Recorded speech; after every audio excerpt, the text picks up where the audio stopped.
Hello दोस्तों, welcome to toppers Galaxy.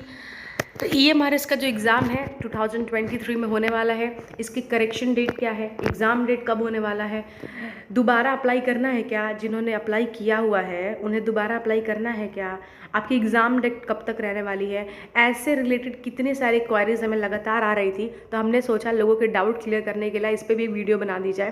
तो ये वीडियो इसी के लिए है कि जो करेक्शन लिंक आई है उसका क्या करना है, कैसे अप्लाई करना है उस पर, या फिर जो अप्लाई कर दिए हैं उनको क्या करना है, और आखिर आपका एग्ज़ाम ईएमआरएस का कब तक होगा। ठीक है, तो देखिए ये जो ईएमआरएस का जो करेक्शन डेट है, आपने देखा होगा यहाँ पे करेक्शन डेट का जो लिंक जनरेट हो रहा है, इसमें 19 अक्टूबर आपकी लास्ट डेट। देखिए दोस्तों, बहुत लोगों को क्या हुआ था कि जब लोग फॉर्म फिल कर रहे थे तो पेमेंट हो गया, और आपको जो फाइनल जो एक शीट आती है ना पेमेंट सबमिट करने के बाद, ठीक है, पीडीएफ जो जनरेट होती है वो जनरेट नहीं होता। कितने लोगों का पेमेंट ही नहीं हुआ था। ठीक है, कितने लोग बड़े कन्फ्यूजन में थे कि ये हमारे गवर्नमेंट बॉडी है नहीं है, कैसा है, बहुत लोग बहुत कन्फ्यूजन में थे, उनको बिल्कुल भी आइडिया नहीं था। और इवन कुछ लोगों ने तो यहाँ तक किया कि वो जाके और कोर्ट केस वगैरह भी करके आ गए थे, है ना।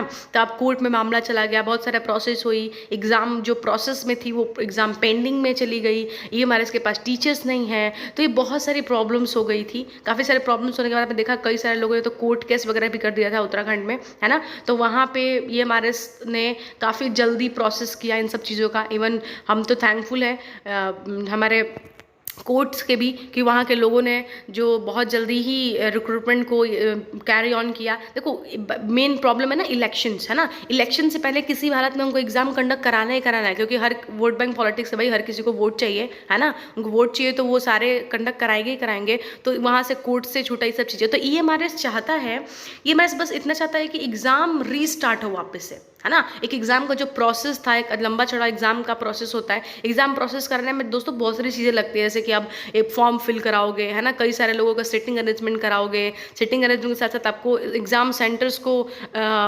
एलोकेट करना पड़ता है, कहाँ कहाँ पे सेंटर्स हैं, कहाँ कहाँ पे नहीं है, कितने सारे सिटिंग अरेंजमेंट है, ये वो बहुत सारी चीज़ें करनी पड़ती है। फिर इतना आसान नहीं होता है, इतना यूज़ लेवल का देखो कितनी सारी वैकेंसीज हैं इसमें, है ना। बहुत मतलब एक चैलेंज है अपने आप में। तो हालांकि ईएमआरएस ने इंटरनली इन सब की चीज़ों की व्यवस्था ऑब्वियसली कर रखा है, तभी ईएमआरएस बहुत जल्दी में जल्दी एग्जाम कंडक्ट कराओ, जल्दी एग्जाम कंडक्ट कराओ, क्योंकि ईएमआरएस के पास भी कहीं ना कहीं देखा जाए तो टीचर्स की कमी है।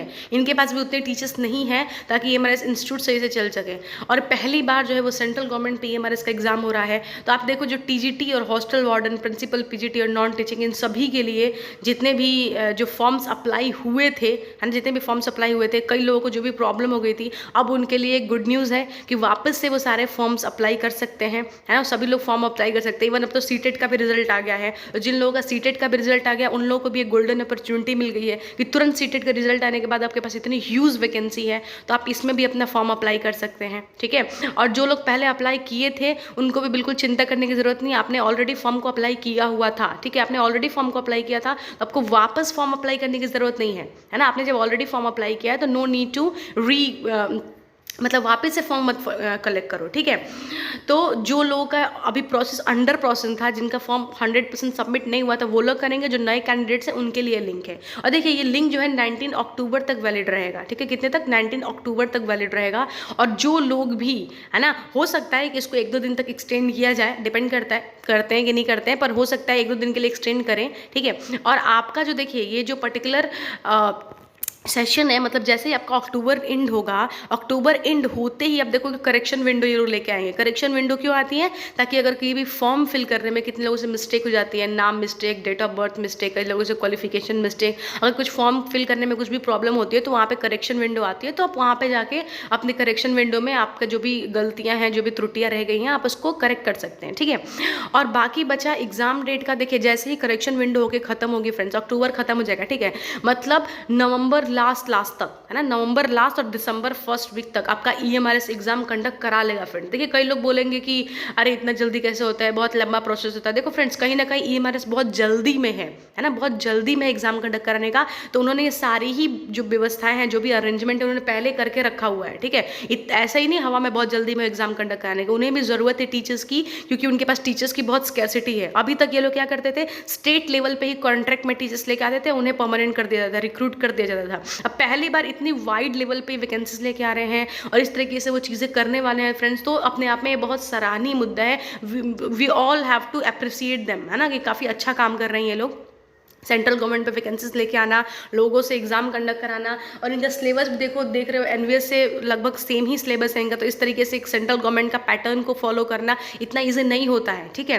तो ये सारी चीज़ें करा रहे हैं। तो देखो एग्जाम डेट मैंने आपको बता ही दिया कि लमसम आपका जो है 30 तक आ जाएगा करेक्शन डेट, और नेक्स्ट मंथ मतलब आपका लास्ट नवंबर और दिसंबर फर्स्ट वीक तक लगभग आपका एग्जाम कंडक्ट हो जाएगा। और जहाँ तक रिजल्ट की बात है फ्रेंड्स, तो रिजल्ट भी आप देखोगे कि जैसे इलेक्शन होगा, इलेक्शन के आसपास आपका रिजल्ट भी, जैसे इलेक्शन खत्म होगा आपका रिजल्ट भी तुरंत आ ही जाएगा, क्योंकि ये हमारे ज़्यादा टाइम नहीं लगेगा रिजल्ट डिक्लेयर करने में फ्रेंड्स, ठीक है। तो ये सारी प्रोसेस रही, ये सारी जानकारियाँ रही जो हमें देनी थी आपको, ठीक है। तो बेसिकली ये सारी चीज़ें हैं। तो आई होप आपको समझ में आ गया हो, कंप्लीट इन्फॉर्मेशन आपको मिल गई हो, ठीक है। तो जो लोग अप्लाई नहीं की हैं वो लोग अप्लाई कर दीजिए, ऑल राइट। तो थैंक यू सो मच। जो लोग हमारे साथ नए जुड़े, वीडियो को लाइक कीजिए, सब्सक्राइब कीजिए, ताकि आपको नई अपडेट मिलती रहे।